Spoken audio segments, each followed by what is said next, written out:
2 Samuel, chapter 1. David learns of Saul's death. After the death of Saul, David returned from his victory over the Amalekites and spent 2 days in Ziklag. On the third day, a man arrived from Saul's army camp. He had torn his clothes and put dirt on his head to show that he was in mourning. He fell to the ground before David in deep respect. "Where have you come from?" David asked. "I escaped from the Israelite camp," the man replied. "What happened?" David demanded. "Tell me how the battle went." The man replied, "Our entire army fled from the battle. Many of the men are dead, and Saul and his son Jonathan are also dead." "How do you know Saul and Jonathan are dead?" David demanded of the young man. The man answered, "I happened to be on Mount Gilboa, and there was Saul leaning on his spear with the enemy chariots and charioteers closing in on him. When he turned and saw me, he cried out for me to come to him. 'How can I help?' I asked him. He responded, 'Who are you?' 'I am an Amalekite,' I told him. Then he begged me, 'Come over here and put me out of my misery, for I am in terrible pain and want to die.' So I killed him," the Amalekite told David, "for I knew he couldn't live. Then I took his crown and his armband, and I have brought them here to you, my lord." David and his men tore their clothes in sorrow when they heard the news. They mourned and wept and fasted all day for Saul and his son Jonathan, and for the Lord's army and the nation of Israel, because they had died by the sword that day. Then David said to the young man who had brought the news, "Where are you from?" And he replied, "I am a foreigner, an Amalekite who lives in your land." "Why were you not afraid to kill the Lord's anointed one?" David asked. Then David said to one of his men, "Kill him." So the man thrust his sword into the Amalekite and killed him. "You have condemned yourself," David said, "for you yourself confessed that you killed the Lord's anointed one." David's song for Saul and Jonathan. Then David composed a funeral song for Saul and Jonathan, and he commanded that it be taught to the people of Judah. It is known as the Song of the Bow, and it is recorded in the book of Jasher. "Your pride and joy, O Israel, lies dead on the hills. Oh, how the mighty heroes have fallen. Don't announce the news in Gath. Don't proclaim it in the streets of Ashkelon, or the daughters of the Philistines will rejoice and the pagans will laugh in triumph. O mountains of Gilboa, let there be no dew or rain upon you, nor fruitful fields producing offerings of grain. For there the shield of the mighty heroes was defiled. The shield of Saul will no longer be anointed with oil. The bow of Jonathan was powerful, and the sword of Saul did its mighty work. They shed the blood of their enemies and pierced the bodies of mighty heroes. How beloved and gracious were Saul and Jonathan. They were together in life and in death. They were swifter than eagles, stronger than lions. O women of Israel, weep for Saul, for he dressed you in luxurious scarlet clothing, in garments decorated with gold. Oh, how the mighty heroes have fallen in battle. Jonathan lies dead on the hills. How I weep for you, my brother Jonathan. Oh, how much I loved you, and your love for me was deep, deeper than the love of women. Oh, how the mighty heroes have fallen. Stripped of their weapons, they lie dead." Chapter 2. David anointed king of Judah. After this, David asked the Lord, "Should I move back to one of the towns of Judah?" "Yes," the Lord replied. Then David asked, "Which town should I go to?" "To Hebron," the Lord answered. David's 2 wives were Ahinoam from Jezreel and Abigail, the widow of Nabal from Carmel. So David and his wives and his men and their families all moved to Judah, and they settled in the villages near Hebron. Then the men of Judah came to David and crowned him king over the people of Judah. When David heard that the men of Jabesh Gilead had buried Saul, he sent them this message: "May the Lord bless you for being so loyal to your master Saul and giving him a decent burial. May the Lord be loyal to you in return and reward you with his unfailing love. And I, too, will reward you for what you have done. Now that Saul is dead, I ask you to be my strong and loyal subjects like the people of Judah, who have anointed me as their new king." Ishbosheth crowned king of Israel. But Abner, son of Ner, the commander of Saul's army, had already gone to Mahanaim with Saul's son Ishbosheth. There he proclaimed Ishbosheth king over Gilead, Jezreel, Ephraim, Benjamin, the land of the Asherites, and all the rest of Israel. Ishbosheth, Saul's son, was 40 years old when he became king, and he ruled from Mahanaim for 2 years. Meanwhile, the people of Judah remained loyal to David. David made Hebron his capital, and he ruled as king of Judah for 7.5 years. War between Israel and Judah. One day Abner led Ishbosheth's troops from Mahanaim to Gibeon. About the same time, Joab, son of Zeruiah, led David's troops out and met them at the pool of Gibeon. The two groups sat down there facing each other from opposite sides of the pool. Then Abner suggested to Joab, "Let's have a few of our warriors fight hand to hand here in front of us." "All right," Joab agreed.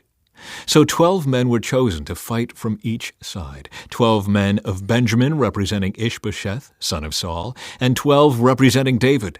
Each one grabbed his opponent by the hair and thrust his sword into the other's side so that all of them died. So this place at Gibeon has been known ever since as the Field of Swords. A fierce battle followed that day, and Abner and the men of Israel were defeated by the forces of David. The death of Asahel. Joab, Abishai, and Asahel, the 3 sons of Zeruiah, were among David's forces that day. Asahel could run like a gazelle, and he began chasing Abner. He pursued him relentlessly, not stopping for anything. When Abner looked back and saw him coming, he called out, "Is that you, Asahel?" "Yes, it is," he replied. "Go fight someone else," Abner warned. "Take on one of the younger men and strip him of his weapons." But Asahel kept right on chasing Abner. Again Abner shouted to him, "Get away from here! I don't want to kill you! How could I ever face your brother Joab again?" But Asahel refused to turn back. So Abner thrust the butt end of his spear through Asahel's stomach, and the spear came out through his back. He stumbled to the ground and died there. And everyone who came by that spot stopped and stood still when they saw Asahel lying there. When Joab and Abishai found out what had happened, they set out after Abner. The sun was just going down as they arrived at the hill of Ammah near Giah, along the road to the wilderness of Gibeon. Abner's troops from the tribe of Benjamin regrouped there at the top of the hill to take a stand. Abner shouted down to Joab, "Must we always be killing each other? Don't you realize that bitterness is the only result? When will you call off your men from chasing their Israelite brothers?"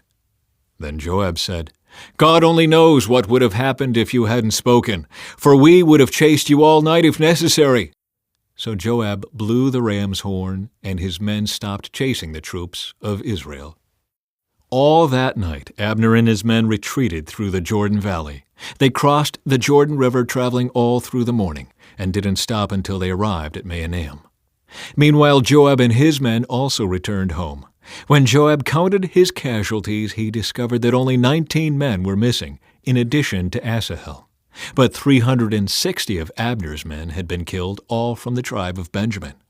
Joab and his men took Asahel's body to Bethlehem and buried him there in his father's tomb.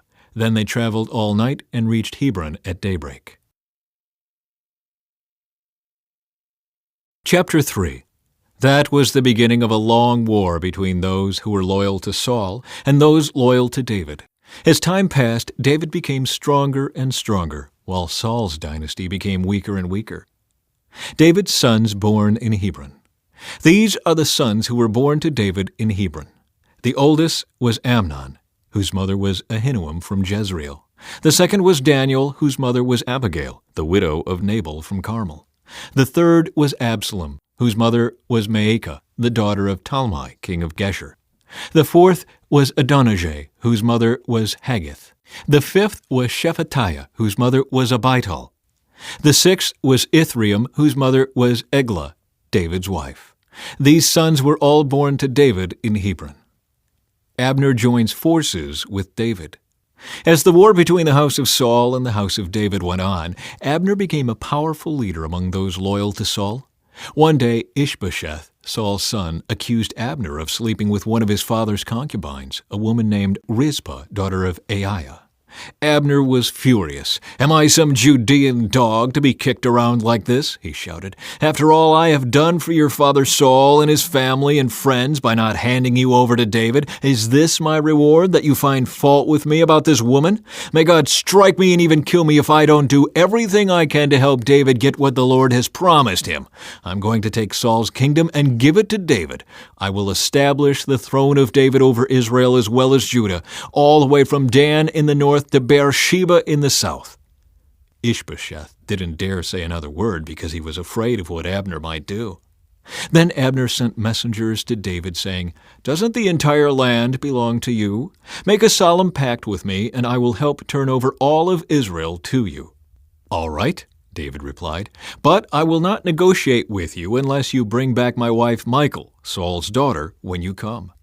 David then sent this message to Ishbosheth, Saul's son: "Give me back my wife Michal, for I bought her with the lives of 100 Philistines." So Ishbosheth took Michal away from her husband Palti, son of Laish. Palti followed along behind her as far as Bahurim, weeping as he went. Then Abner told him, "Go back home." So Palti returned. Meanwhile, Abner had consulted with the elders of Israel. "For some time now," he told them, "you have wanted to make David your king. Now is the time. For the Lord has said, I have chosen David to save my people Israel from the hands of the Philistines and from all their other enemies." Abner also spoke with the men of Benjamin. Then he went to Hebron to tell David that all the people of Israel and Benjamin had agreed to support him. When Abner and 20 of his men came to Hebron, David entertained them with a great feast. Then Abner said to David, "Let me go and call an assembly of all Israel to support my lord the king. They will make a covenant with you to make you their king, and you will rule over everything your heart desires." So David sent Abner safely on his way. Joab murders Abner. But just after David had sent Abner away in safety, Joab and some of David's troops returned from a raid, bringing much plunder with them. When Joab arrived, he was told that Abner had just been there visiting the king and had been sent away in safety. Joab rushed to the king and demanded, "What have you done? What do you mean by letting Abner get away? You know perfectly well that he came to spy on you and find out everything you're doing." Joab then left David and sent messengers to catch up with Abner, asking him to return. They found him at the well of Sirah and brought him back, though David knew nothing about it. When Abner arrived back at Hebron, Joab took him aside at the gateway as if to speak with him privately. But then he stabbed Abner in the stomach and killed him in revenge for killing his brother Asahel. When David heard about it, he declared, "I vow by the Lord that I and my kingdom are forever innocent of this crime against Abner son of Ner. Joab and his family are the guilty ones. May the family of Joab be cursed in every generation with a man who has open sores or leprosy, or who walks on crutches, or dies by the sword, or begs for food." So Joab and his brother Abishai killed Abner because Abner had killed their brother Asahel at the battle of Gibeon. David mourns Abner's death. Then David said to Joab and all those who were with him, "Tear your clothes and put on burlap. Mourn for Abner." And King David himself walked behind the procession to the grave. They buried Abner in Hebron, and the king and all the people wept at his graveside.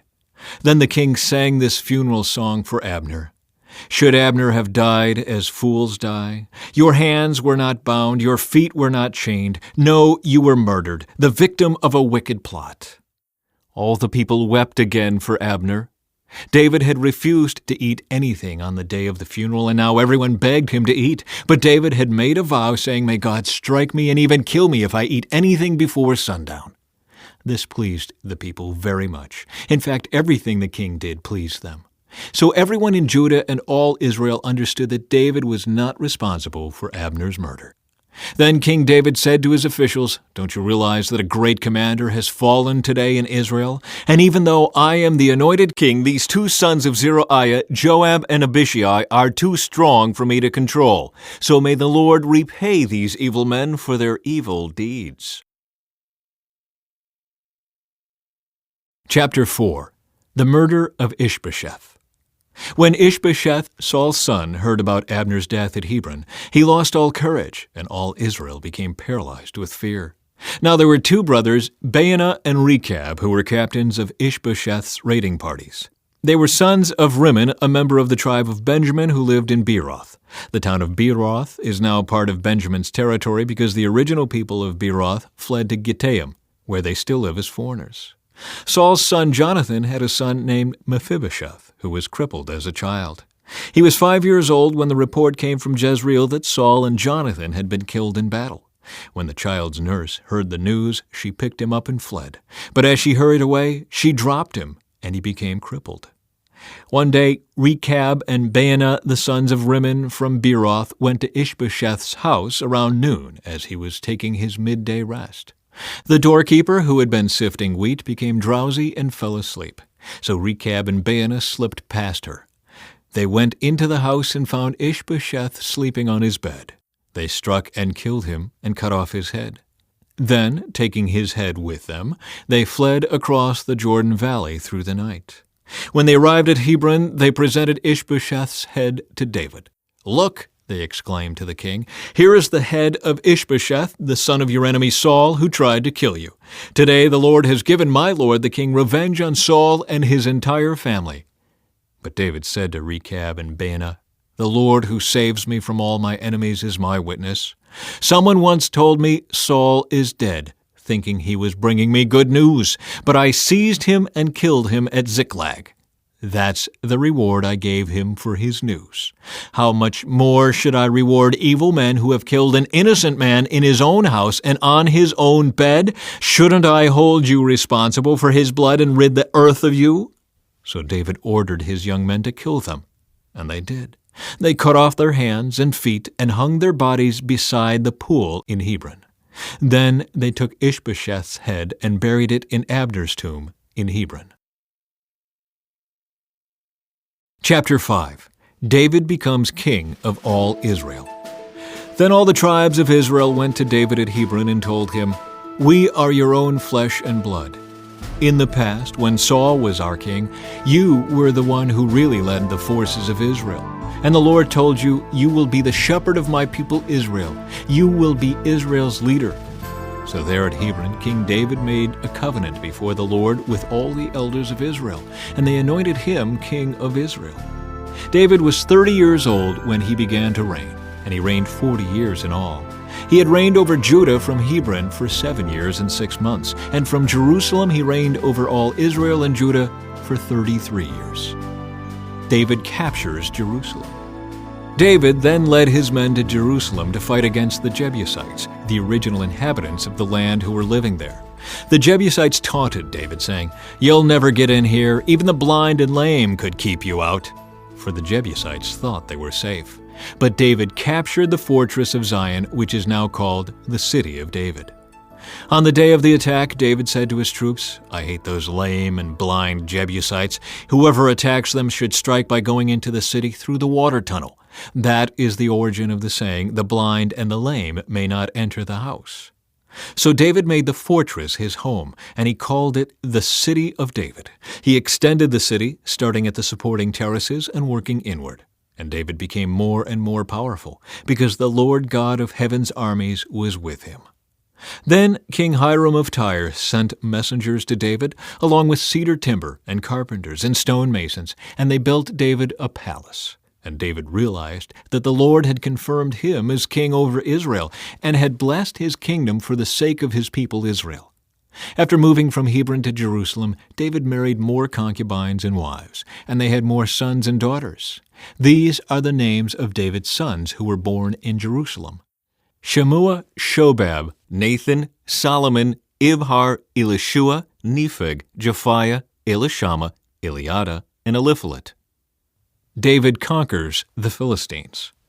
When the Philistines heard that David had been anointed king of Israel, they mobilized all their forces to capture him.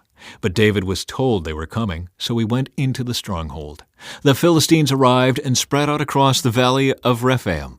So David asked the Lord, "Should I go out to fight the Philistines? Will you hand them over to me?" The Lord replied to David, "Yes, go ahead. I will certainly hand them over to you." So David went to Baal Perazim and defeated the Philistines there. "The Lord did it," David exclaimed. "He burst through my enemies like a raging flood. So he named that place Baal-perazim, which means the Lord who bursts through. The Philistines had abandoned their idols there, so David and his men confiscated them. But after a while the Philistines returned and again spread out across the valley of Rephaim. And again David asked the Lord what to do. "Do not attack them straight on," the Lord replied. "Instead, circle around behind and attack them near the poplar trees. When you hear a sound like marching feet in the tops of the poplar trees, be on the alert. That will be the signal that the Lord is moving ahead of you to strike down the Philistine army." So David did what the Lord commanded, and he struck down the Philistines all the way from Gibeon to Gezer. Chapter 6. Moving the Ark to Jerusalem. Then David again gathered all the elite troops in Israel, 30,000 in all. He led them to Baalah of Judah to bring back the Ark of God, which bears the name of the Lord of heaven's armies, who is enthroned between the cherubim. They placed the Ark of God on a new cart and brought it from Abinadab's house, which was on a hill. Uzzah and Ahio, Abinadab's sons, were guiding the cart as it left the house, carrying the Ark of God. Ahio walked in front of the Ark. David and all the people of Israel were celebrating before the Lord, singing songs and playing all kinds of musical instruments, lyres, harps, tambourines, castanets, and cymbals. But when they arrived at the threshing floor of Nacon, the oxen stumbled, and Uzzah reached out his hand and steadied the Ark of God. Then the Lord's anger was aroused against Uzzah, and God struck him dead because of this. So Uzzah died right there beside the Ark of God. David was angry because the Lord's anger had burst out against Uzzah. He named that place Perez Uzzah, which means to burst out against Uzzah, as it is still called today. David was now afraid of the Lord, and he asked, "How can I ever bring the Ark of the Lord back into my care?" So David decided not to move the Ark of the Lord into the city of David. Instead, he took it to the house of Obed-Edom of Gath.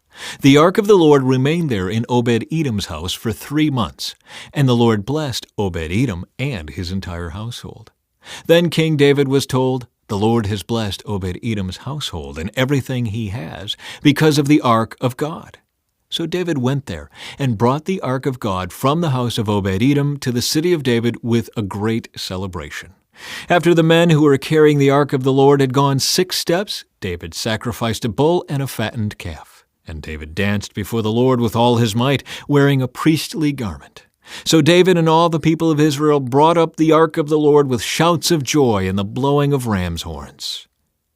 Michal's contempt for David. But as the Ark of the Lord entered the city of David, Michal, the daughter of Saul, looked down from her window. When she saw King David leaping and dancing before the Lord, she was filled with contempt for him. They brought the Ark of the Lord and set it in its place inside the special tent David had prepared for it. And David sacrificed burnt offerings and peace offerings to the Lord. When he had finished his sacrifices, David blessed the people in the name of the Lord of heaven's armies. Then he gave to every Israelite man and woman in the crowd a loaf of bread, a cake of dates, and a cake of raisins. Then all the people returned to their homes. When David returned home to bless his own family, Michal, the daughter of Saul, came out to meet him. She said in disgust, "How distinguished the king of Israel looked today, shamelessly exposing himself to the servant girls like any vulgar person might do." David retorted to Michal, "I was dancing before the Lord who chose me above your father and all his family. He appointed me as the leader of Israel, the people of the Lord, so I celebrate before the Lord. Yes, and I am willing to look even more foolish than this, even to be humiliated in my own eyes. But those servant girls you mentioned will indeed think I am distinguished." So Michal, the daughter of Saul, remained childless throughout her entire life. Chapter 7. The Lord's Covenant Promise to David. When King David was settled in his palace and the Lord had given him rest from all the surrounding enemies, the king summoned Nathan the prophet. "Look," David said, "I am living in a beautiful cedar palace, but the Ark of God is out there in a tent." Nathan replied to the king, "Go ahead and do whatever you have in mind, for the Lord is with you." But that same night the Lord said to Nathan, "Go and tell my servant David, this is what the Lord has declared. Are you the one to build a house for me to live in? I have never lived in a house. From the day I brought the Israelites out of Egypt until this very day, I have always moved from one place to another with a tent and a tabernacle as my dwelling. Yet no matter where I have gone with the Israelites, I have never once complained to Israel's tribal leaders, the shepherds of my people Israel. I have never asked them, "Why haven't you built me a beautiful cedar house?" Now go and say to my servant David, "This is what the Lord of heaven's armies has declared. I took you from tending sheep in the pasture and selected you to be the leader of my people Israel. I have been with you wherever you have gone, and I have destroyed all your enemies before your eyes. Now I will make your name as famous as anyone who has ever lived on the earth, and I will provide a homeland for my people Israel, planting them in a secure place where they will never be disturbed. Evil nations won't oppress them as they've done in the past, starting from the time I appointed judges to rule my people Israel. And I will give you rest from all your enemies. Furthermore, the Lord declares that He will make a house for you, a dynasty of kings. For when you die and are buried with your ancestors, I will raise up one of your descendants, your own offspring, and I will make his kingdom strong. He is the one who will build a house, a temple for my name, and I will secure his royal throne forever. I will be his father, and he will be my son. If he sins, I will correct and discipline him with the rod, like any father would do. But my favor will not be taken from him as I took it from Saul, whom I removed from your sight. Your house and your kingdom will continue before me for all time, and your throne will be secure forever." So Nathan went back to David and told him everything the Lord had said in this vision. David's prayer of thanks. Then King David went in and sat before the Lord and prayed. "Who am I, O sovereign Lord, and what is my family that you have brought me this far? And now, sovereign Lord, in addition to everything else you speak of giving your servant a lasting dynasty, do you deal with everyone this way, O sovereign Lord? What more can I say to you? You know what your servant is really like, sovereign Lord. Because of your promise and according to your will, you have done all these great things and have made them known to your servant. How great you are, O sovereign Lord! There is no one like you. We have never even heard of another God like you. What other nation on earth is like your people Israel? What other nation, O God, have you redeemed from slavery to be your own people? You made a great name for yourself when you redeemed your people from Egypt. You performed awesome miracles and drove out the nations and gods that stood in their way. You made Israel your very own people forever, and you, O Lord, became their God. And now, O Lord God, I am your servant. Do as you have promised concerning me and my family. Confirm it as a promise that will last forever, and may your name be honored forever, so that everyone will say, the Lord of heaven's armies is God over Israel. And may the house of your servant David continue before you forever. O Lord of heaven's armies, God of Israel, I have been bold enough to pray this prayer to you because you have revealed all this to your servant, saying, I will build a house for you, a dynasty of kings. For you are God, O sovereign Lord. Your words are truth, and you have promised these good things to your servant. And now may it please you to bless the house of your servant, so that it may continue forever before you. For you have spoken, and when you grant a blessing to your servant, O sovereign Lord, it is an eternal blessing. Chapter 8. David's military victories. After this, David defeated and subdued the Philistines by conquering Gath, their largest town. David also conquered the land of Moab. He made the people lie down on the ground in a row, and he measured them off in groups with a length of rope. He measured off 2 groups to be executed for every 1 group to be spared. The Moabites who were spared became David's subjects and paid him tribute money. David also destroyed the forces of Hadadezer, son of Rehob, king of Zobah, when Hadadezer marched out to strengthen his control along the Euphrates River. David captured 1,700 charioteers and 20,000 foot soldiers. He crippled all the chariot horses except enough for 100 chariots. When Arameans from Damascus arrived to help King Hadadezer, David killed 22,000 of them. Then he placed several army garrisons in Damascus, the Aramean capital, and the Arameans became David's subjects and paid him tribute money. So the Lord made David victorious wherever he went. David brought the gold shields of Hadadezer's officers to Jerusalem, along with a large amount of bronze from Hadadezer's towns of Teba and Berothai.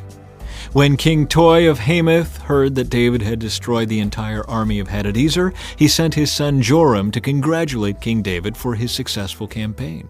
Hadadezer and Toi had been enemies and were often at war. Joram presented David with many gifts of silver, gold, and bronze. King David dedicated all these gifts to the Lord, as he did with the silver and gold from the other nations he had defeated, from Edom, Moab, Ammon, Philistia, and Amalek, and from Hadadezer son of Rehob, king of Zobah. So David became very famous. After his return, he destroyed 18,000 Edomites in the Valley of Salt. He placed army garrisons throughout Edom, and all the Edomites became David's subjects. In fact, the Lord made David victorious wherever he went. So David reigned over all Israel and did what was just and right for all his people.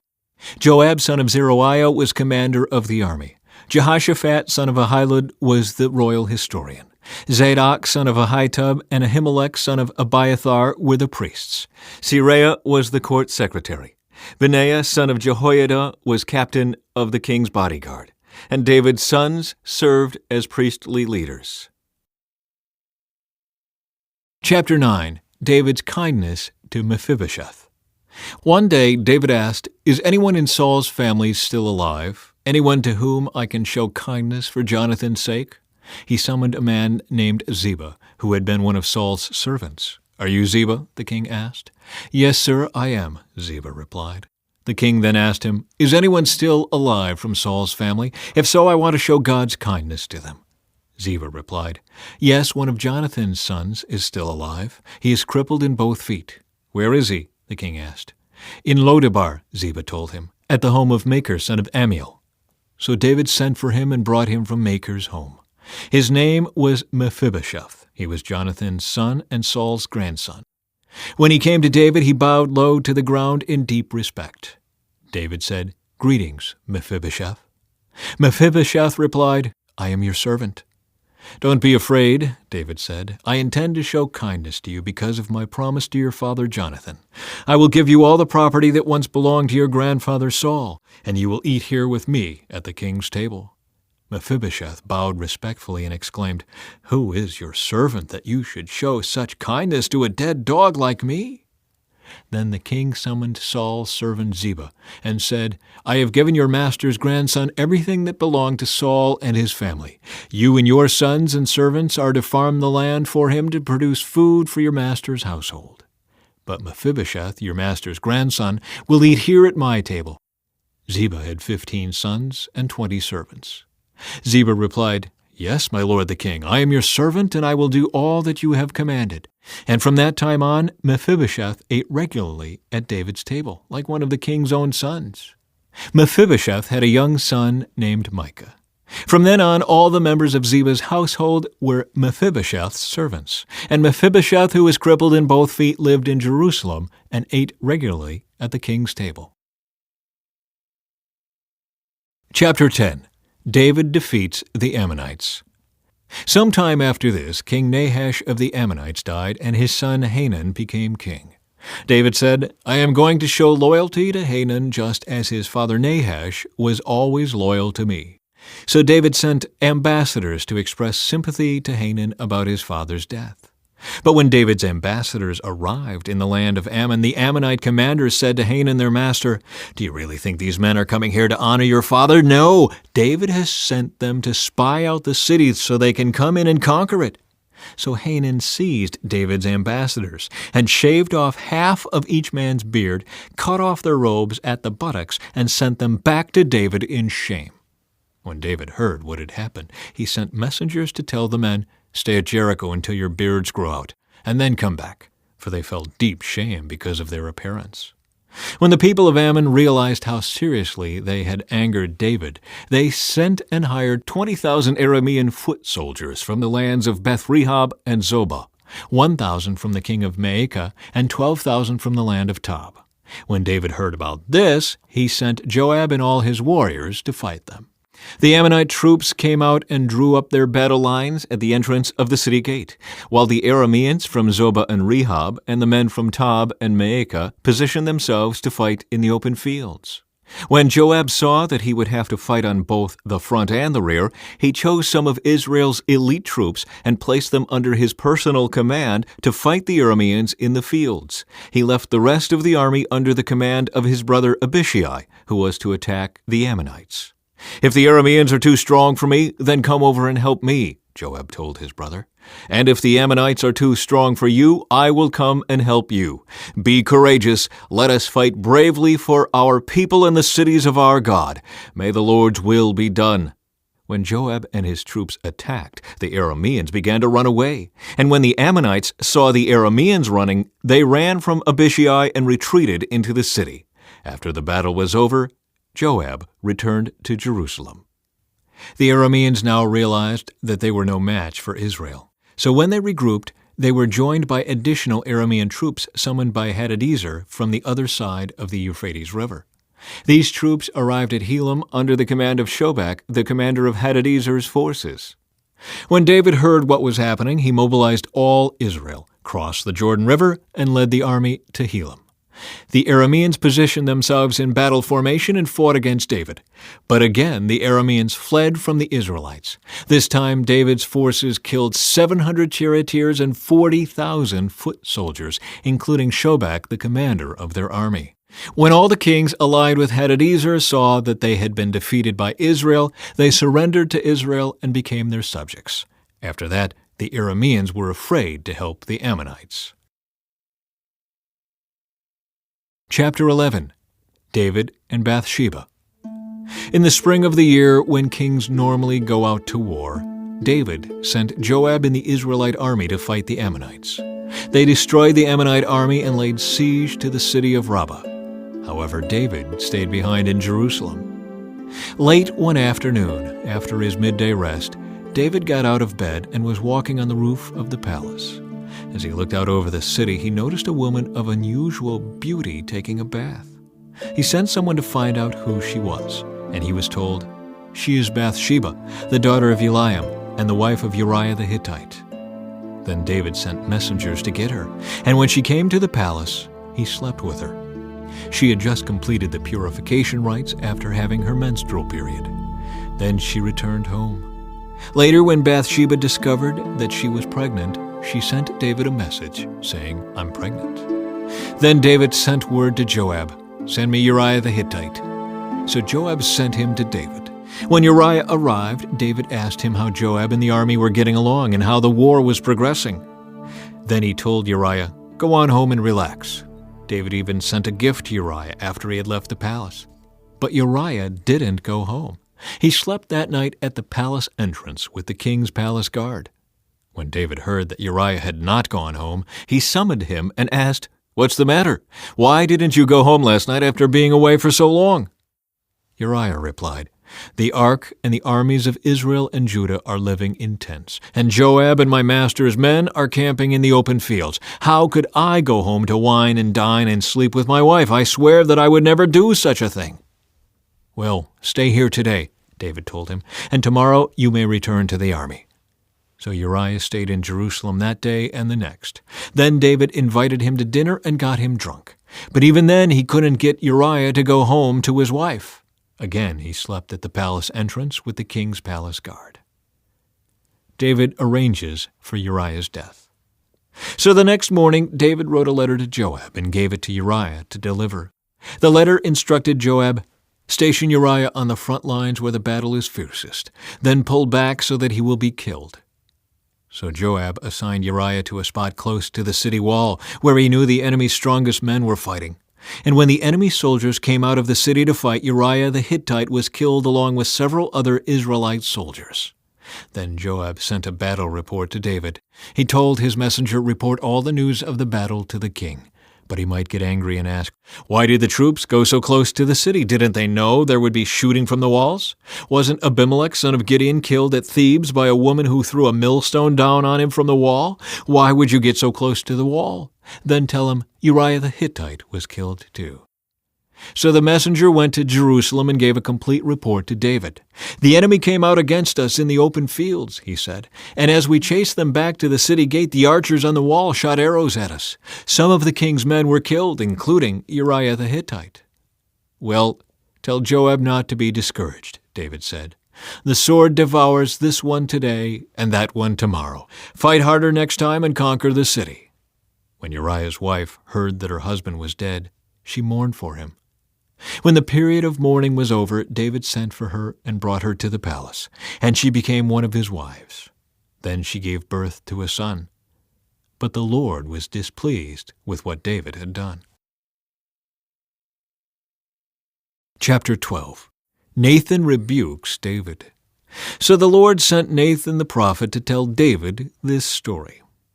There were 2 men in a certain town. One was rich and one was poor. The rich man owned a great many sheep and cattle. The poor man owned nothing but one little lamb he had bought. He raised that little lamb, and it grew up with his children. It ate from the man's own plate and drank from his cup. He cuddled it in his arms like a baby daughter. One day a guest arrived at the home of the rich man. But instead of killing an animal from his own flock or herd, he took the poor man's lamb and killed it and prepared it for his guest.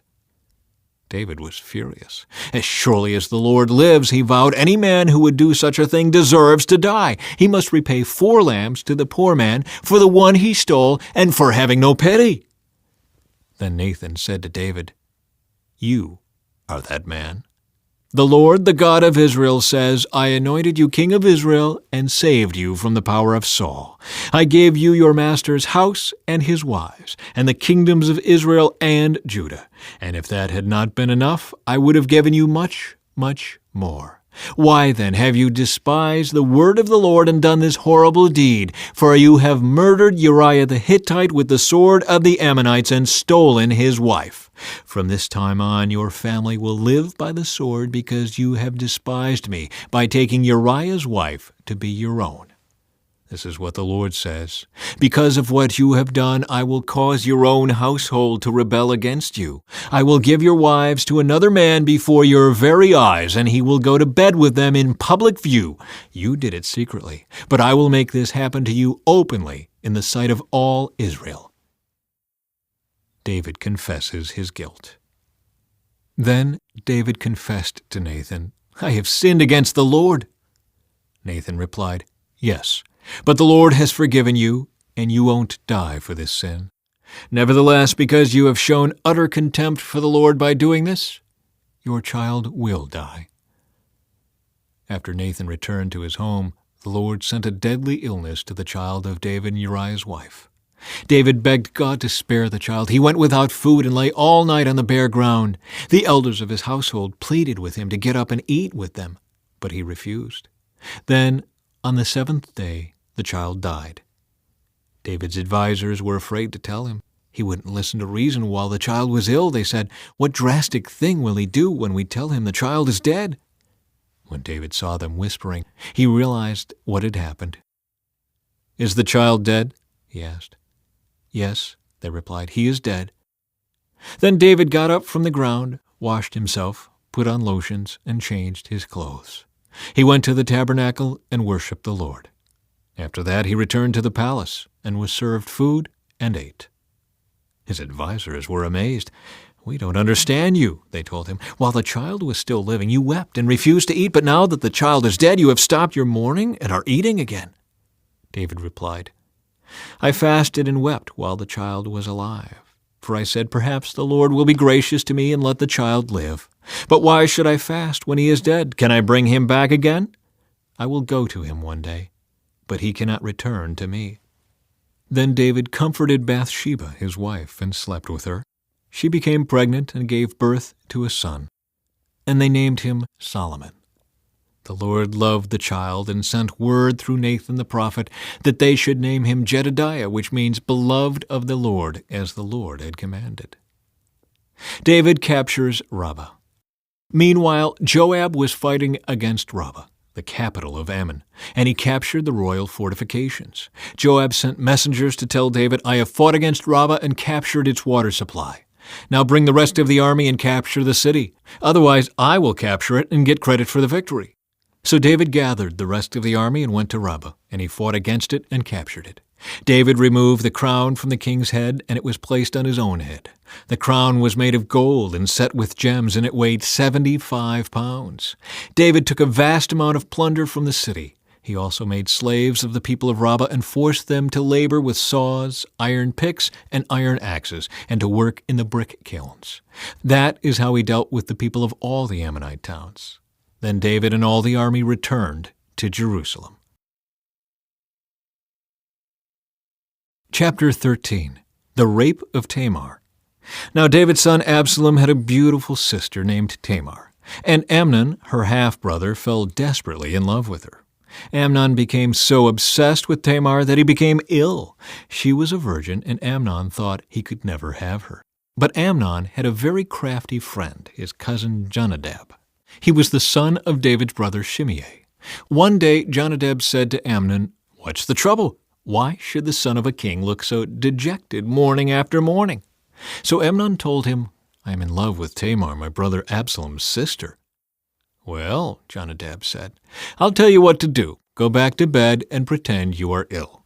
When your father comes to see you, ask him to let Tamar come and prepare some food for you. Tell him you'll feel better if she prepares it as you watch and feeds you with her own hands." So Amnon lay down and pretended to be sick. And when the king came to see him, Amnon asked him, "Please let my sister Tamar come and cook my favorite dish as I watch. Then I can eat it from her own hands." So David agreed and sent Tamar to Amnon's house to prepare some food for him. When Tamar arrived at Amnon's house, she went to the place where he was lying down so he could watch her mix some dough. Then she baked his favorite dish for him. But when she set the serving tray before him, he refused to eat. "Everyone, get out of here," Amnon told his servants. So they all left. Then he said to Tamar, "Now bring the food into my bedroom and feed it to me here." So Tamar took his favorite dish to him. But as she was feeding him, he grabbed her and demanded, "Come to bed with me, my darling sister." "No, my brother," she cried. "Don't be foolish. Don't do this to me. Such wicked things aren't done in Israel. Where could I go in my shame? And you would be called one of the greatest fools in Israel. Please just speak to the king about it, and he will let you marry me." But Amnon wouldn't listen to her, and since he was stronger than she was, he raped her. Then suddenly Amnon's love turned to hate, and he hated her even more than he had loved her. "Get out of here," he snarled at her. "No, no," Tamar cried. "Sending me away now is worse than what you've already done to me." But Amnon wouldn't listen to her. He shouted for his servant and demanded, "Throw this woman out and lock the door behind her." So the servant put her out and locked the door behind her. She was wearing a long, beautiful robe, as was the custom in those days for the king's virgin daughters. But now Tamar tore her robe and put ashes on her head. And then, with her face in her hands, she went away crying. Her brother Absalom saw her and asked, "Is it true that Amnon has been with you?" "Well, my sister, keep quiet for now, since he's your brother. Don't you worry about it." So Tamar lived as a desolate woman in her brother Absalom's house. When King David heard what had happened, he was very angry. And though Absalom never spoke to Amnon about this, he hated Amnon deeply because of what he had done to his sister. Absalom's revenge on Amnon. 2 years later, when Absalom's sheep were being sheared at Baal-Hazor near Ephraim, Absalom invited all the king's sons to come to a feast. He went to the king and said, "My sheep shearers are now at work. Would the king and his servants please come to celebrate the occasion with me?" The king replied, "No, my son, if we all came, we would be too much of a burden on you." Absalom pressed him, but the king would not come, though he gave Absalom his blessing. "Well then," Absalom said, "if you can't come, how about sending my brother Amnon with us?" "Why Amnon?" the king asked. But Absalom kept on pressing the king until he finally agreed to let all his sons attend, including Amnon. So Absalom prepared a feast fit for a king. Absalom told his men, "Wait until Amnon gets drunk. Then at my signal, kill him. Don't be afraid, I'm the one who has given the command. Take courage and do it." So at Absalom's signal, they murdered Amnon. Then the other sons of the king jumped on their mules and fled. As they were on their way back to Jerusalem, this report reached David.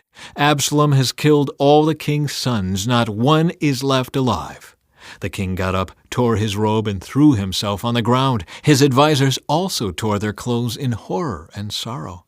But just then Jonadab, the son of David's brother Shimei, arrived and said, "No, don't believe that all the king's sons have been killed. It was only Amnon. Absalom has been plotting this ever since Amnon raped his sister Tamar. No, my lord the king, your sons aren't all dead. It was only Amnon." Meanwhile, Absalom escaped. Then the watchman on the Jerusalem wall saw a great crowd coming toward the city from the west. He ran to tell the king, "I see a crowd of people coming from the Horonaim road along the side of the hill." "Look," Jonadab told the king, "there they are now. The king's sons are coming, just as I said." They soon arrived, weeping and sobbing, and the king and all his servants wept bitterly with them. And David mourned many days for his son Amnon. Absalom fled to his grandfather Talmai, son of Ammihud, the king of Geshur. He stayed there in Geshur for 3 years, and King David, now reconciled to Amnon's death, longed to be reunited with his son Absalom. Chapter 14. Joab arranges for Absalom's return. Joab realized how much the king longed to see Absalom, so he sent for a woman from Tekoa who had a reputation for great wisdom. He said to her, "Pretend you are in mourning, wear mourning clothes, and don't put on lotions. Act like a woman who has been mourning for the dead for a long time. Then go to the king and tell him the story I am about to tell you." Then Joab told her what to say. When the woman from Tekoa approached the king, she bowed with her face to the ground in deep respect and cried out, "O king, help me!" "What's the trouble?" the king asked. "Alas, I am a widow," she replied. "My husband is dead. My 2 sons had a fight out in the field, and since no one was there to stop it, one of them was killed. Now the rest of the family is demanding, 'Let us have your son. We will execute him for murdering his brother. He doesn't deserve to inherit his family's property.' They want to extinguish the only coal I have left, and my husband's name and family will disappear from the face of the earth." "Leave it to me," the king told her. "Go home and I'll see to it that no one touches him." "Oh, thank you, my lord the king," the woman from Tekoa replied. "If you are criticized for helping me, let the blame fall on me and on my father's house, and let the king and his throne be innocent." "If anyone objects," the king said, "bring him to me. I can assure you he will never complain again." Then she said, "Please swear to me by the Lord your God that you won't let anyone take vengeance against my son. I want no more bloodshed." "As surely as the Lord lives," he replied, "not a hair on your son's head will be disturbed." "Please allow me to ask one more thing of my lord the king," she said. "Go ahead and speak," he responded. She replied, "Why don't you do as much for the people of God as you have promised to do for me? You have convicted yourself in making this decision because you have refused to bring home your own banished son. All of us must die eventually. Our lives are like water spilled out on the ground, which cannot be gathered up again. But God does not just sweep life away. Instead, He devises ways to bring us back when we have been separated from Him. I have come to plead with my lord the king because people have threatened me. I said to myself, perhaps the king will listen to me and rescue us from those who would cut us off from the inheritance God has given us. Yes, my lord the king will give us peace of mind again. I know that you are like an angel of God in discerning good from evil. May the Lord your God be with you." "I must know one thing," the king replied, "and tell me the truth." "Yes, my lord the king," she responded. "Did Joab put you up to this?" And the woman replied, "My lord the king, how can I deny it? Nobody can hide anything from you. Yes, Joab sent me and told me what to say. He did it to place the matter before you in a different light. But you are as wise as an angel of God, and you understand everything that happens among us."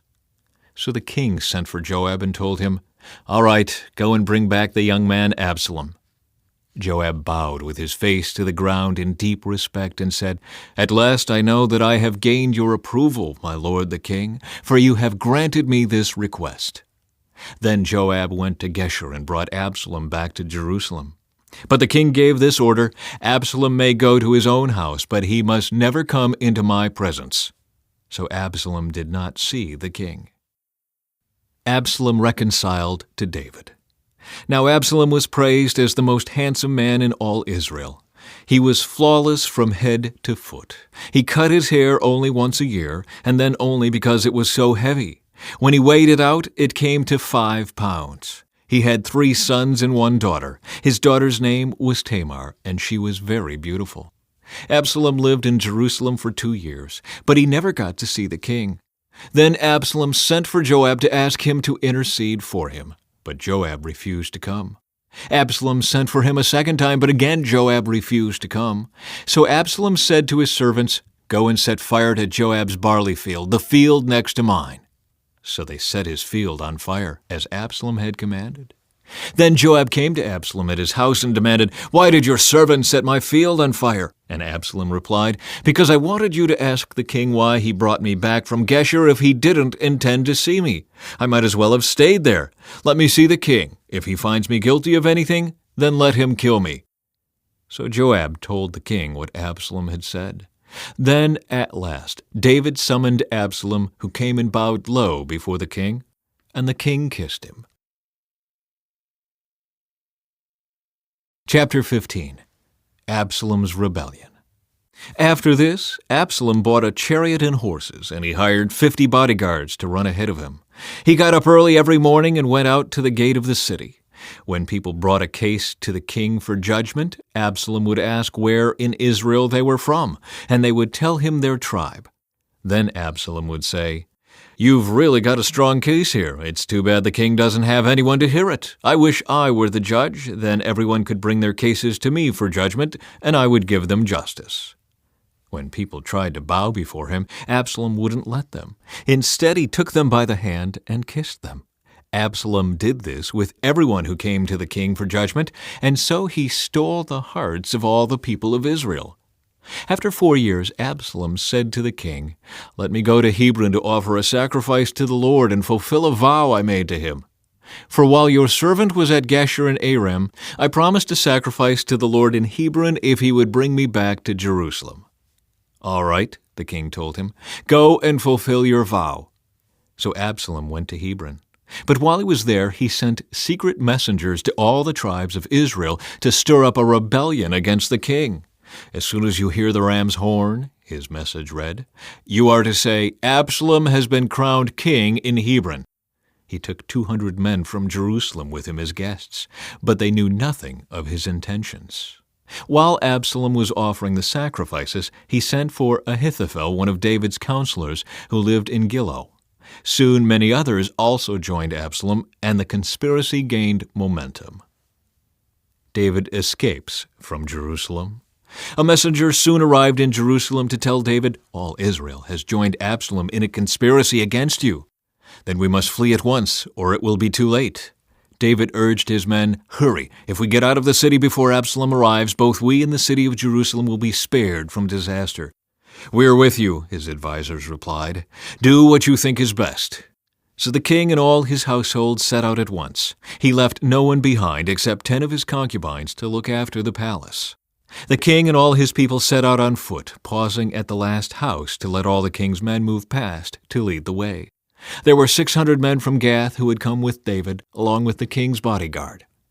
Then the king turned and said to Ittai, a leader of the men from Gath, "Why are you coming with us? Go on back to King Absalom, for you are a guest in Israel, a foreigner in exile. You arrived only recently, and should I force you today to wander with us? I don't even know where we will go. Go on back and take your kinsman with you, and may the Lord show you his unfailing love and faithfulness."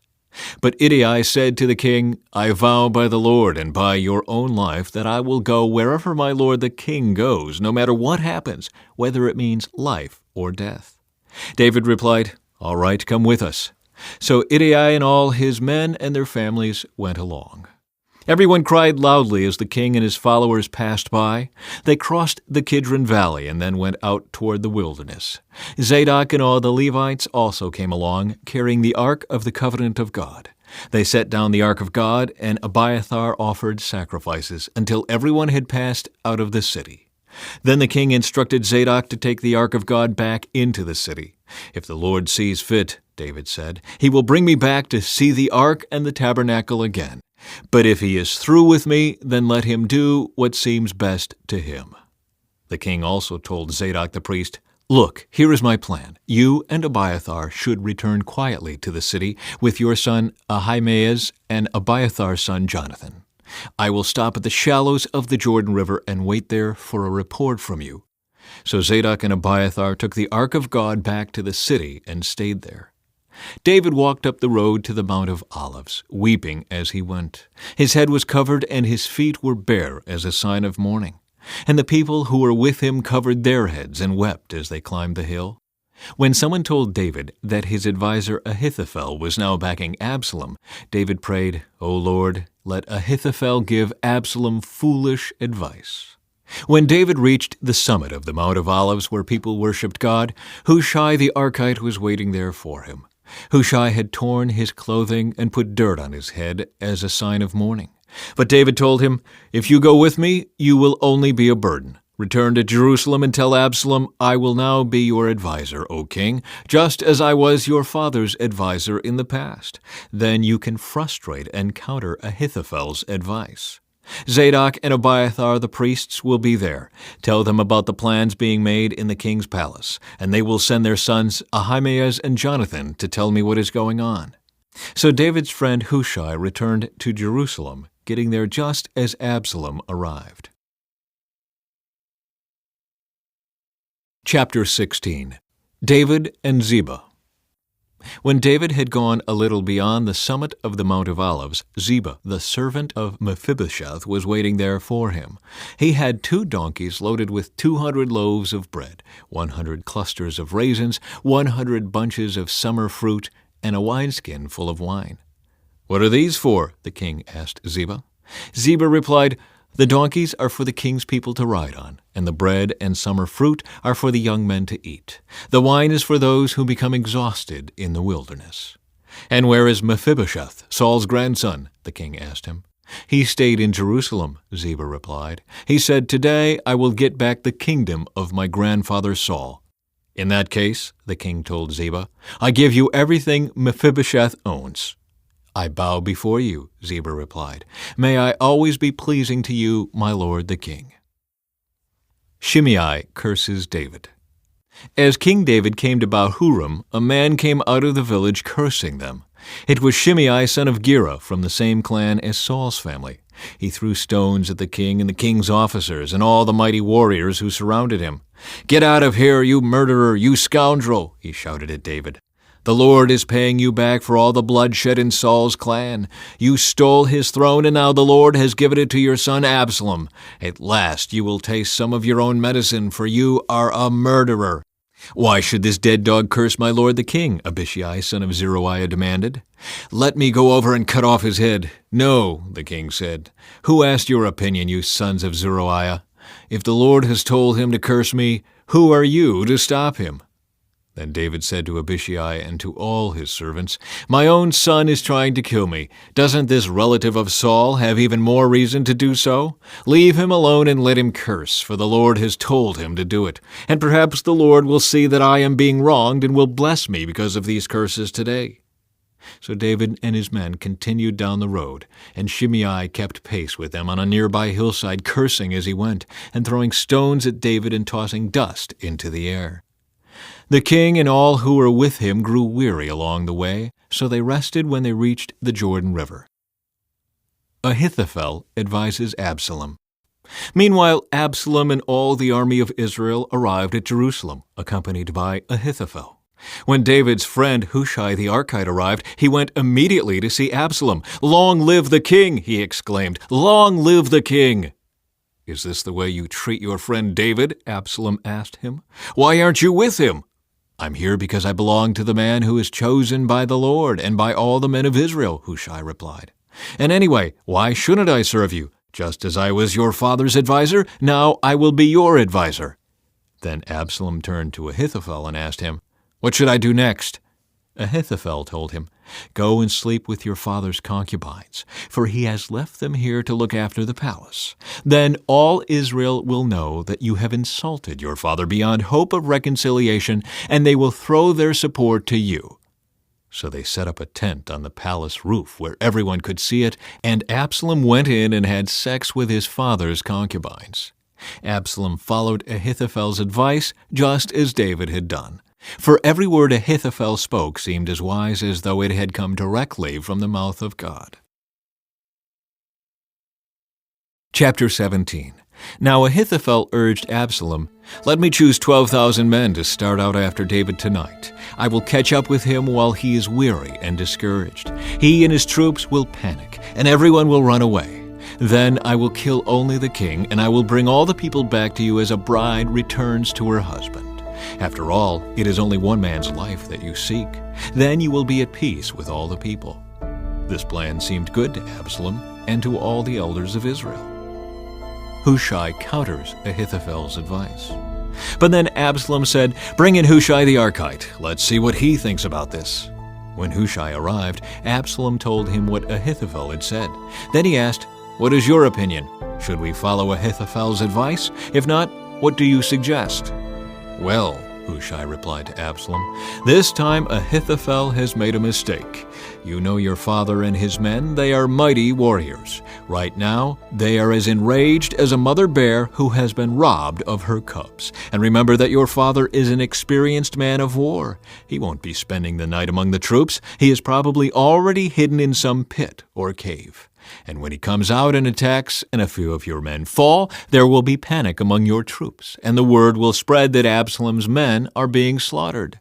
Then even the bravest soldiers, though they have the heart of a lion, will be paralyzed with fear. For all Israel knows what a mighty warrior your father is, and how courageous his men are. I recommend that you mobilize the entire army of Israel, bringing them from as far away as Dan in the north and Beersheba in the south. That way you will have an army as numerous as the sand on the seashore, and I advise that you personally lead the troops. When we find David, we'll fall on him like dew that falls on the ground. Then neither he nor any of his men will be left alive. And if David were to escape into some town, you will have all Israel there at your command. Then we can take ropes and drag the walls of the town into the nearest valley until every stone is torn down." Then Absalom and all the men of Israel said, "Hushai's advice is better than Ahithophel's." For the Lord had determined to defeat the counsel of Ahithophel, which really was the better plan, so that he could bring disaster on Absalom. Hushai warns David to escape. Hushai told Zadok and Abiathar the priests what Ahithophel had said to Absalom and the elders of Israel, and what he himself had advised instead. "Quick," he told them, "find David and urge him not to stay at the shallows of the Jordan River tonight. He must go across at once into the wilderness beyond. Otherwise he will die and his entire army with him." Jonathan and Ahimaaz had been staying at Enrogel so as not to be seen entering and leaving the city. Arrangements had been made for a servant girl to bring them the message they were to take to King David. But a boy spotted them at Enrogel, and he told Absalom about it. So they quickly escaped to Bahurim, where a man hid them down inside a well in his courtyard. The man's wife put a cloth over the top of the well and scattered grain on it to dry in the sun, so no one suspected they were there. When Absalom's men arrived, they asked her, "Have you seen Ahimaaz and Jonathan?" The woman replied, "They were here, but they crossed over the brook." Absalom's men looked for them without success and returned to Jerusalem. Then the two men crawled out of the well and hurried on to King David. "Quick," they told him, "cross the Jordan tonight." And they told him how Ahithophel had advised that he be captured and killed. So David and all the people with him went across the Jordan River during the night, and they were all on the other bank before dawn. When Ahithophel realized that his advice had not been followed, he saddled his donkey, went to his hometown, set his affairs in order, and hanged himself. He died there and was buried in the family tomb. David soon arrived at Mahanaim. By now, Absalom had mobilized the entire army of Israel and was leading his troops across the Jordan River. Absalom had appointed Amasa as commander of his army, replacing Joab, who had been commander under David. Amasa was Joab's cousin. His father was Jether, an Ishmaelite.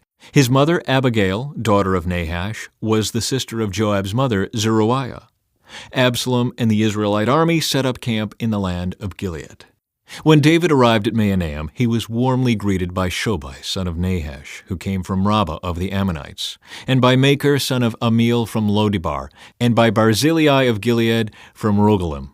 They brought sleeping mats, cooking pots, serving bowls, wheat and barley, flour and roasted grain, beans, lentils, honey, butter, sheep, goats, and cheese for David and those who were with him. For they said, "You must all be very hungry and tired and thirsty after your long march through the wilderness." Chapter 18. Absalom's defeat and death. David now mustered the men who were with him and appointed generals and captains to lead them. He sent the troops out in 3 groups, placing one group under Joab, one under Joab's brother Abishai, son of Zeruiah, and one under Ittai, the man from Gath. The king told his troops, "I am going out with you." But his men objected strongly. "You must not go," they urged. "If we have to turn and run, and even if half of us die, it will make no difference to Absalom's troops. They will be looking only for you. You are worth 10,000 of us, and it is better that you stay here in the town and send help if we need it." "If you think that's the best plan, I'll do it," the king answered. So he stood alongside the gate of the town as all the troops marched out in groups of hundreds and of thousands. And the king gave this command to Joab, Abishai, and Ittai, "For my sake, deal gently with young Absalom." And all the troops heard the king give this order to his commanders. So the battle began in the forest of Ephraim, and the Israelite troops were beaten back by David's men. There was a great slaughter that day, and 20,000 men laid down their lives. The battle raged all across the countryside, and more men died because of the forest than were killed by the sword. During the battle, Absalom happened to come upon some of David's men. He tried to escape on his mule, but as he rode beneath the thick branches of a great tree, his hair got caught in the tree. His mule kept going and left him dangling in the air. One of David's men saw what had happened and told Joab, "I saw Absalom dangling from a great tree." "What?" Joab demanded. "You saw him there and didn't kill him? I would have rewarded you with 10 pieces of silver and a hero's belt." "I would not kill the king's son for even 1,000 pieces of silver," the man replied to Joab. "We all heard the king say to you and Abishai and Ittai, 'For my sake, please spare young Absalom.' And if I had betrayed the king by killing his son, and the king would certainly find out who did it, you yourself would be the first to abandon me." "Enough of this nonsense," Joab said. Then he took 3 daggers and plunged them into Absalom's heart as he dangled, still alive, in the great tree. 10 of Joab's young armor-bearers then surrounded Absalom and killed him. Then Joab blew the ram's horn, and his men returned from chasing the army of Israel. They threw Absalom's body into a deep pit in the forest and piled a great heap of stones over it, and all Israel fled to their homes. During his lifetime, Absalom had built a monument to himself in the king's valley, for he said, "I have no son to carry on my name." He named the monument after himself, and it is known as Absalom's monument to this day. David mourns Absalom's death. Then Zadok's son Ahimaaz said, "Let me run to the king with the good news that the Lord has rescued him from his enemies." "No," Joab told him, "it wouldn't be good news to the king that his son is dead. You can be my messenger another time, but not today." Then Joab said to a man from Ethiopia, "Go tell the king what you have seen." The man bowed and ran off. But Ahimaaz continued to plead with Joab, "Whatever happens, please let me go too." "Why should you go, my son?" Joab replied. "There will be no reward for your news." "Yes, but let me go anyway," he begged. Joab finally said, "All right, go ahead." So Ahimaaz took the less demanding route by way of the plain and ran to Mahanaim ahead of the Ethiopian. While David was sitting between the inner and outer gates of the town, the watchman climbed to the roof of the gateway by the wall. As he looked, he saw a lone man running toward them. He shouted the news down to David, and the king replied, "If he is alone, he has news." As the messenger came closer, the watchman saw another man running toward them. He shouted down, "Here comes another one." The king replied, "He also will have news." "The first man runs like Ahimaaz, son of Zadok," the watchman said. "He is a good man and comes with good news," the king replied. Then Ahimaaz cried out to the king, "Everything is all right." He bowed before the king with his face to the ground and said, "Praise to the Lord your God, who has handed over the rebels who dared to stand against my lord the king." "What about young Absalom?" the king demanded. "Is he all right?" Ahimaaz replied, "When Joab told me to come, there was a lot of commotion, but I didn't know what was happening." "Wait here," the king told him. So Ahimaaz stepped aside. Then the man from Ethiopia arrived and said, "I have good news for my lord the king. Today the Lord has rescued you from all those who rebelled against you." "What about young Absalom?" the king demanded. "Is he all right?"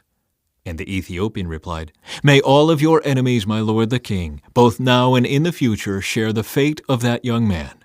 The king was overcome with emotion. He went up to the room over the gateway and burst into tears. And as he went, he cried, "Oh, my son Absalom, my son Absalom, if only I had died instead of you. Oh, Absalom, my son, my son." Chapter 19. Joab rebukes the king. Word soon reached Joab that the king was weeping and mourning for Absalom. As all the people heard of the king's deep grief for his son, the joy of that day's victory was turned into deep sadness. They crept back into the town that day as though they were ashamed and had deserted in battle. The king covered his face with his hands and kept on crying, "Oh, my son Absalom! Oh, Absalom, my son, my son!" Then Joab went to the king's room and said to him, "We saved your life today, and the lives of your sons, your daughters, and your wives and concubines. Yet you act like this, making us feel ashamed of ourselves. You seem to love those who hate you and hate those who love you. You have made it clear today that your commanders and troops mean nothing to you. It seems that if Absalom had lived and all of us had died, you would be pleased. Now, go out there and congratulate your troops, for I swear by the Lord that if you don't go out, not a single one of them will remain here tonight. Then you will be worse off than ever before." So the king went out and took his seat at the town gate. And as the news spread throughout the town that he was there, everyone went to him.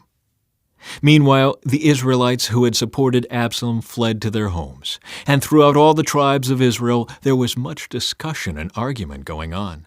The people were saying, "The king rescued us from our enemies and saved us from the Philistines, but Absalom chased him out of the country. Now Absalom, whom we anointed to rule over us, is dead. Why not ask David to come back and be our king again?" Then King David sent Zadok and Abiathar the priests to say to the elders of Judah, "Why are you the last ones to welcome back the king into his palace? For I have heard that all Israel is ready. You are my relatives, my own tribe, my own flesh and blood. So why are you the last ones to welcome back the king?" And David told them to tell Amasa, "Since you are my own flesh and blood, like Joab, may God strike me and even kill me if I do not appoint you as commander of my army in his place." Then Amasa convinced all the men of Judah, and they responded unanimously. They sent word to the king, "Return to us and bring back all who are with you." David's return to Jerusalem. So the king started back to Jerusalem, and when he arrived at the Jordan River, the people of Judah came to Gilgal to meet him and escort him across the river. Shimei, son of Gera, the man from Bahurim in Benjamin, hurried across with the men of Judah to welcome King David. 1,000 other men from the tribe of Benjamin were with him, including Ziba, the chief servant of the house of Saul, and Ziba's 15 sons and 20 servants. They rushed down to the Jordan to meet the king. They crossed the shallows of the Jordan to bring the king's household across the river, helping him in every way they could. David's mercy to Shimei. As the king was about to cross the river, Shimei fell down before him. "My lord the king, please forgive me," he pleaded. "Forget the terrible thing your servant did when you left Jerusalem. May the king put it out of his mind. I know how much I sinned. That is why I have come here today, the very first person in all Israel to greet my lord the king." Then Abishai, son of Zeruiah, said, "Shimei should die, for he cursed the Lord's anointed king." "Who asked your opinion, you sons of Zeruiah?" David exclaimed. "Why have you become my adversary today? This is not a day for execution, but for celebration. Today I am once again the king of Israel." Then, turning to Shimei, David vowed, "Your life will be spared." David's kindness to Mephibosheth. Now Mephibosheth, Saul's grandson, came down from Jerusalem to meet the king. He had not cared for his feet, trimmed his beard, or washed his clothes since the day the king left Jerusalem. "Why didn't you come with me, Mephibosheth?" the king asked him. Mephibosheth replied, "My lord the king, my servant Ziba deceived me. I told him, 'Saddle my donkey so I can go with the king, for as you know I am crippled.' Ziba has slandered me by saying that I refuse to come. But I know that my lord the king is like an angel of God, so do what you think is best. All my relatives and I could expect only death from you, my lord. But instead you have honored me by allowing me to eat at your own table. What more can I ask?" "You've said enough," David replied. "I've decided that you and Ziba will divide your land equally between you." "Give him all of it," Mephibosheth said. "I am content just to have you safely back again, my lord the king." David's kindness to Barzillai. Barzillai of Gilead had come down from Rogelim to escort the king across the Jordan. He was very old, about 80, and very wealthy. He was the one who had provided food for the king during his stay in Mahanaim. "Come across with me and live in Jerusalem," the king said to Barzillai. "I will take care of you there." "No," he replied. "I am far too old to go with the king to Jerusalem. I am 80 years old today, and I can no longer enjoy anything.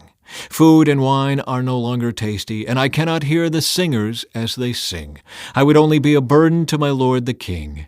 Just to go across the Jordan River with the king is all the honor I need. Then let me return again to die in my own town, where my father and mother are buried. But here is your servant, my son Kimham. Let him go with my lord the king and receive whatever you want to give him." "Good," the king agreed. "Kimham will go with me, and I will help him in any way you would like, and I will do for you anything you want." So all the people crossed the Jordan with the king. After David had blessed Barzillai and kissed him, Barzillai returned to his own home. The king then crossed over to Gilgal, taking Kimham with him. All the troops of Judah and half the troops of Israel escorted the king on his way. An argument over the king. But all the men of Israel complained to the king, "The men of Judah stole the king and didn't give us the honor of helping take you, your household, and all your men across the Jordan." The men of Judah replied, "The king is one of our own kinsmen. Why should this make you angry? We haven't eaten any of the king's food or received any special favors." "But there are 10 tribes in Israel," the others replied. "So we have 10 times as much right to the king as you do. What right do you have to treat us with such contempt? Weren't we the first to speak of bringing him back to be our king again?" The argument continued back and forth, and the men of Judah spoke even more harshly than the men of Israel. Chapter 20. The Revolt of Sheba. There happened to be a troublemaker there named Sheba, son of Bichri, a man from the tribe of Benjamin. Sheba blew a ram's horn and began to chant, "Down with the dynasty of David! We have no interest in the son of Jesse. Come on, you men of Israel, back to your homes." So all the men of Israel deserted David and followed Sheba, son of Bichri. But the men of Judah stayed with their king and escorted him from the Jordan River to Jerusalem. When David came to his palace in Jerusalem, he took the 10 concubines he had left to look after the palace and placed them in seclusion. Their needs were provided for, but he no longer slept with them.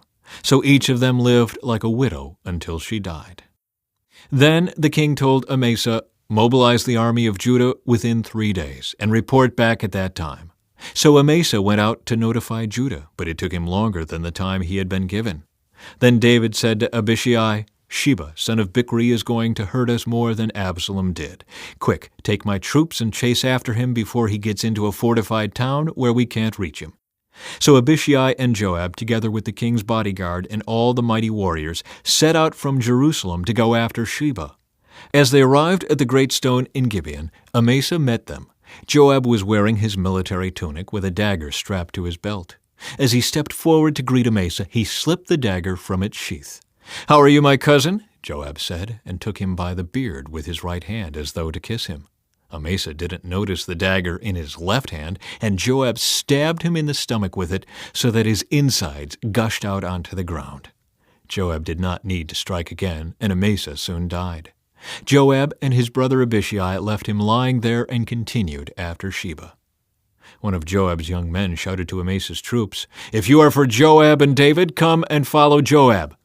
But Amasa lay in his blood in the middle of the road, and Joab's man saw that everyone was stopping to stare at him. So he pulled him off the road into a field and threw a cloak over him. With Amasa's body out of the way, everyone went on with Joab to capture Sheba, son of Bichri. Meanwhile, Sheba traveled through all the tribes of Israel and eventually came to the town of Abel-Beth-Maacah. All the members of his own clan, the Bichrites, assembled for battle and followed him into the town. When Joab's forces arrived, they attacked Abel-Beth-Maacah. They built a siege ramp against the town's fortifications and began battering down the wall.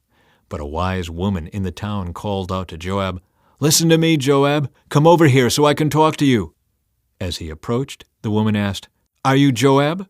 "I am," he replied. So she said, "Listen carefully to your servant." "I'm listening," he said. Then she continued, "There used to be a saying, if you want to settle an argument, ask advice at the town of Abel. I am one who is peace-loving and faithful in Israel, but you are destroying an important town in Israel. Why do you want to devour what belongs to the Lord?" And Joab replied, "Believe me, I don't want to devour or destroy your town. That's not my purpose. All I want is a man named Sheba, son of Bichri, from the hill country of Ephraim, who has revolted against King David. If you hand over this one man to me, I will leave the town in peace." "All right," the woman replied. "We will throw his head over the wall to you." Then the woman went to all the people with her wise advice, and they cut off Sheba's head and threw it out to Joab. So he blew the ram's horn and called his troops back from the attack. They all returned to their homes, and Joab returned to the king at Jerusalem. Now Joab was the commander of the army of Israel. Benaiah, son of Jehoiada, was captain of the king's bodyguard. Adoniram was in charge of the labor force. Jehoshaphat, son of Ahilud, was the royal historian. Sheva was the court secretary. Zadok and Abiathar were the priests. And Ira, a descendant of Jair, was David's personal priest. Chapter 21. David avenges the Gibeonites. There was a famine during David's reign that lasted for 3 years. So David asked the Lord about it, and the Lord said, "The famine has come because Saul and his family are guilty of murdering the Gibeonites." So the king summoned the Gibeonites. They were not part of Israel, but were all that was left of the nation of the Amorites. The people of Israel had sworn not to kill them, but Saul, in his zeal for Israel and Judah, had tried to wipe them out. David asked them, "What can I do for you? How can I make amends so that you will bless the Lord's people again?" "Well, money can't settle this matter between us and the family of Saul," the Gibeonites replied. "Neither can we demand the life of anyone in Israel." "What can I do then?" David asked. "Just tell me, and I will do it for you." Then they replied, "It was Saul who planned to destroy us, to keep us from having any place at all in the territory of Israel. So let 7 of Saul's sons be handed over to us, and we will execute them before the Lord at Gibeon on the mountain of the Lord." "All right," the king said. "I will do it." The king spared Jonathan's son Mephibosheth, who was Saul's grandson, because of the oath David and Jonathan had sworn before the Lord. But he gave them Saul's 2 sons, Armoni and Mephibosheth, whose mother was Rizpah, daughter of Aiah. He also gave them the 5 sons of Saul's daughter Merab, the wife of Adriel, son of Barzillai, from Maholah. The men of Gibeon executed them on the mountain before the Lord. So all 7 of them died together at the beginning of the barley harvest. Then Rizpah, daughter of Aiah, the mother of 2 of the men, spread burlap on a rock and stayed there the entire harvest season. She prevented the scavenger birds from tearing at their bodies during the day and stopped wild animals from eating them at night. When David learned what Rizpah, Saul's concubine, had done, he went to the people of Jabesh-Gilead and retrieved the bones of Saul and his son Jonathan. When the Philistines had killed Saul and Jonathan on Mount Gilboa, the people of Jabesh-Gilead stole their bodies from the public square of Bethshan, where the Philistines had hung them. So David obtained the bones of Saul and Jonathan, as well as the bones of the men the Gibeonites had executed. Then the king ordered that they bury the bones in the tomb of Kish, Saul's father, at the town of Zelah in the land of Benjamin. After that, God ended the famine in the land. Battles against Philistine giants. Once again the Philistines were at war with Israel, and when David and his men were in the thick of battle, David became weak and exhausted. Ishbi-Benob was a descendant of the giants. His bronze spearhead weighed more than 7 pounds, and he was armed with a new sword. He had cornered David and was about to kill him. But Abishai, son of Zeruiah, came to David's rescue and killed the Philistine. Then David's men declared, "You are not going out to battle with us again. Why risk snuffing out the light of Israel?" After this, there was another battle against the Philistines at Gob. As they fought, Sibbecai from Husha killed Saph, another descendant of the giants.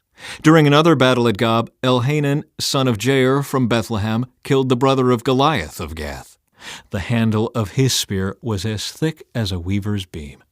In another battle with the Philistines at Gath, they encountered a huge man with 6 fingers on each hand and 6 toes on each foot, 24 in all, who was also a descendant of the giants. But when he defied and taunted Israel, he was killed by Jonathan, the son of David's brother Shimei.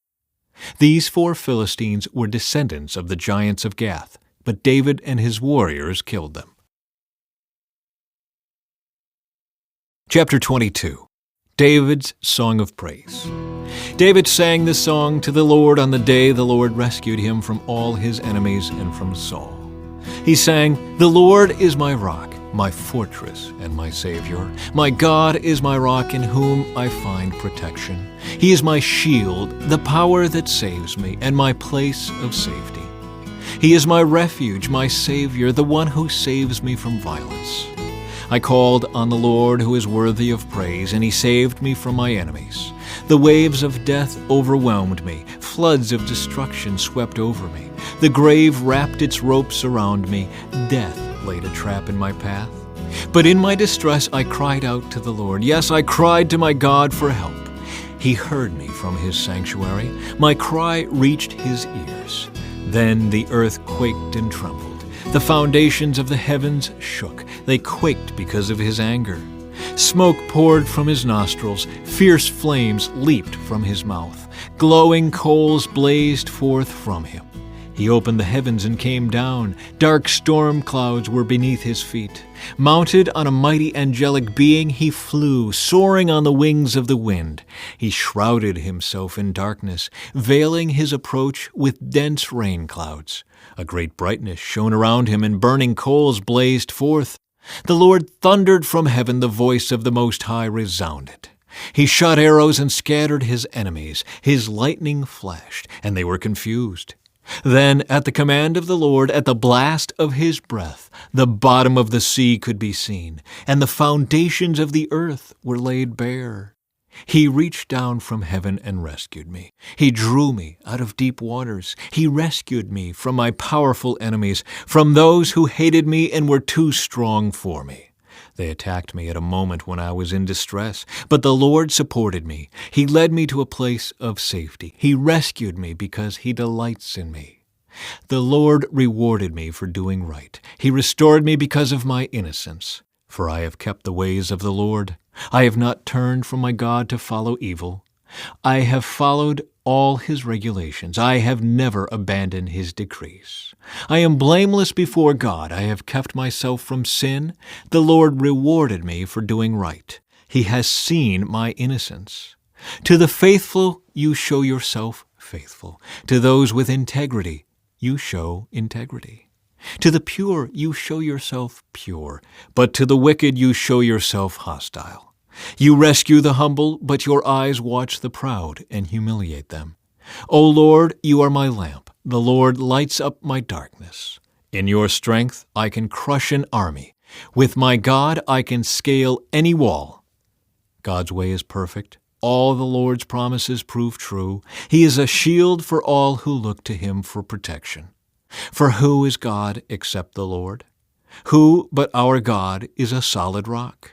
God is my strong fortress, and he makes my way perfect. He makes me as sure-footed as a deer, enabling me to stand on mountain heights. He trains my hands for battle. He strengthens my arm to draw a bronze bow.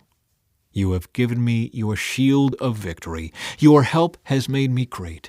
You have made a wide path for my feet to keep them from slipping.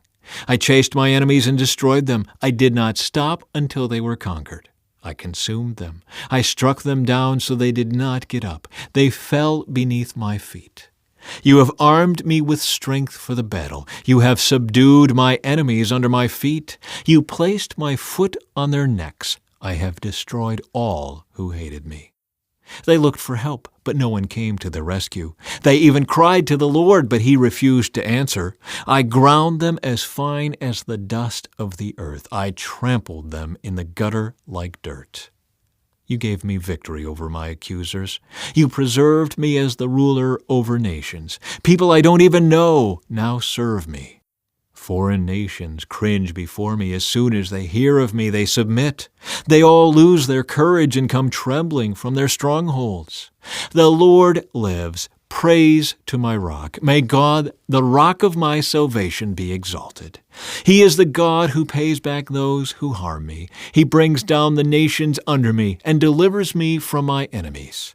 You hold me safe beyond the reach of my enemies. You save me from violent opponents. For this, O Lord, I will praise you among the nations. I will sing praises to your name.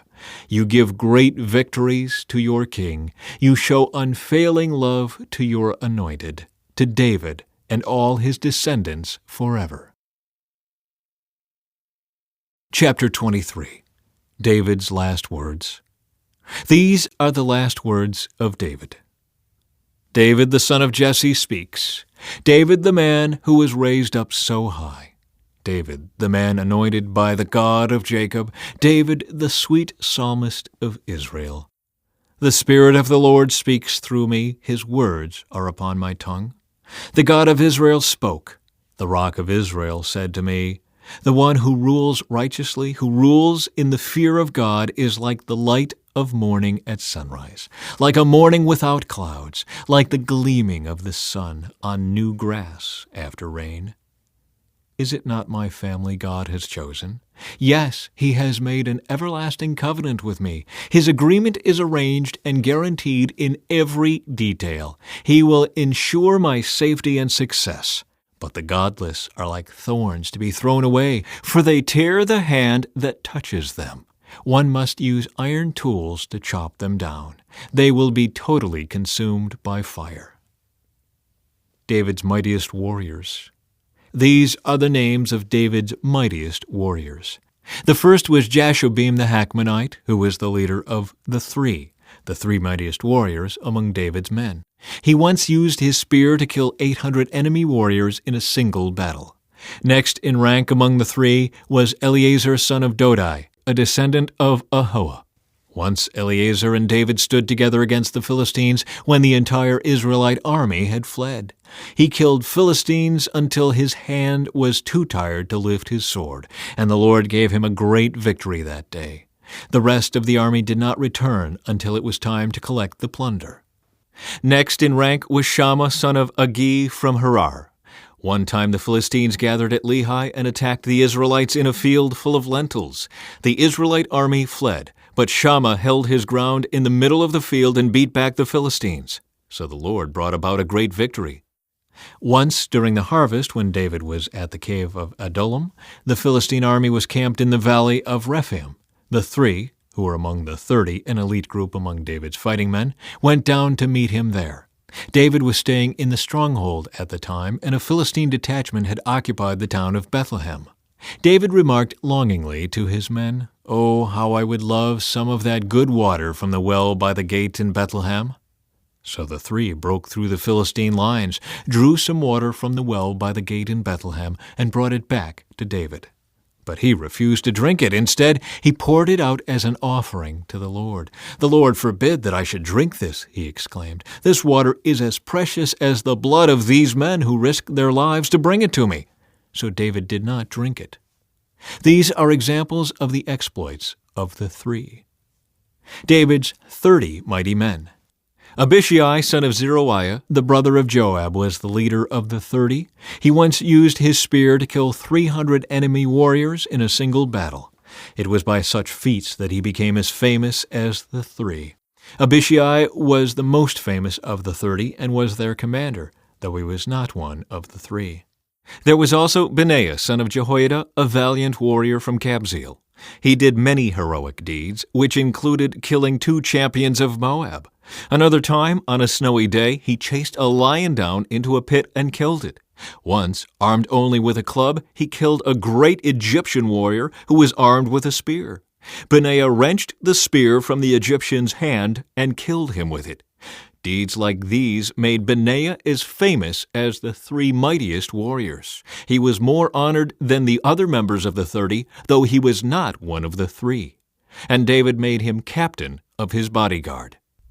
Other members of the 30 included Asahel, Joab's brother, Elhanan, son of Dodo from Bethlehem, Shammah from Herod, Elika from Herod, Helez from Pelon, Ira son of Ikkesh from Tekoa, Abiezer from Anathoth, Sibbecai from Husha, Zalmon from Ahoah, Maharai from Netophah, Helid son of Baanah from Netophah, Ithiai son of Ribai from Gibeah in the land of Benjamin, Benaiah from Pirathon, Hurai from Nael-Gaash, Abi-Alban from Arabah, Asmaveth from Bahurim, Eliabah from Shaalbon, the sons of Jashan, Jonathan son of Shagi from Harar, Ahiam son of Shear from Hayar, Eliphalet son of Ahasbai from Maacah, Eliam son of Ahithophel from Gilo, Hezro from Carmel, Pearai from Arba, Igal son of Nathan from Zobah, Bani from Gad, Zelek from Ammon, Naharai from Beeroth, Joab's armor-bearer, Ira from Jatir, Gareb from Jatir, Uriah the Hittite. There were 37 in all. Chapter 24. David takes a census. Once again the anger of the Lord burned against Israel, and he caused David to harm them by taking a census. "Go and count the people of Israel and Judah," the Lord told him. So the king said to Joab and the commanders of the army, "Take a census of all the tribes of Israel, from Dan in the north to Beersheba in the south, so I may know how many people there are." But Joab replied to the king, "May the Lord your God let you live to see 100 times as many people as there are now. But why, my lord the king, do you want to do this?" But the king insisted that they take the census. So Joab and the commanders of the army went out to count the people of Israel. First, they crossed the Jordan and camped at Aror, south of the town in the valley, in the direction of Gad. Then they went on to Jazer, then to Gilead in the land of Tadim-Hadshi, and to Dan-Jain, and around to Sidon. Then they came to the fortress of Tyre and all the towns of the Hivites and Canaanites. Finally, they went south to Judah as far as Beersheba. Having gone through the entire land for 9 months and 20 days, they returned to Jerusalem. Joab reported the number of people to the king.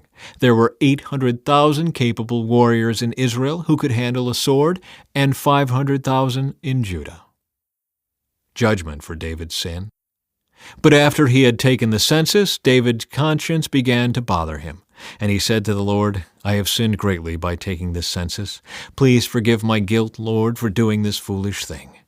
The next morning, the word of the Lord came to the prophet Gad, who was David's seer. This was the message. "Go and say to David, this is what the Lord says. I will give you 3 choices. Choose one of these punishments, and I will inflict it on you." So Gad came to David and asked him, "Will you choose 3 years of famine throughout your land, 3 months of fleeing from your enemies, or 3 days of severe plague throughout your land? Think this over and decide what answer I should give the Lord who sent me." "I'm in a desperate situation," David replied to Gad, "but let us fall into the hands of the Lord, for his mercy is great. Do not let me fall into human hands." So the Lord sent a plague upon Israel that morning, and it lasted for 3 days. A total of 70,000 people died throughout the nation, from Dan in the north to Beersheba in the south. But as the angel was preparing to destroy Jerusalem, the Lord relented and said to the death angel, "Stop, that is enough." At that moment the angel of the Lord was by the threshing floor of Araunah the Jebusite. When David saw the angel, he said to the Lord, "I am the one who has sinned and done wrong, but these people are as innocent as sheep. What have they done? Let your anger fall against me and my family." David builds an altar. That day Gad came to David and said to him, "Go up and build an altar to the Lord on the threshing floor of Araunah the Jebusite." So David went up to do what the Lord had commanded him. When Araunah saw the king and his men coming toward him, he came and bowed before the king with his face to the ground. "Why have you come, my lord the king?" Araunah asked. David replied, I have come to buy your threshing floor, and to build an altar to the Lord there, so that he will stop the plague. Take it, my lord the king, and use it as you wish, Araunah said to David. Here are oxen for the burnt offering, and you can use the threshing boards and ox yokes for wood to build a fire on the altar. I will give it all to you, your majesty, and may the Lord your God accept your sacrifice. But the king replied to Araunah, No, I insist on buying it, for I will not present burnt offerings to the Lord my God that have cost me nothing. So David paid him 50 pieces of silver for the threshing floor and the oxen. David built an altar there to the Lord and sacrificed burnt offerings and peace offerings. And the Lord answered his prayer for the land, and the plague on Israel was stopped.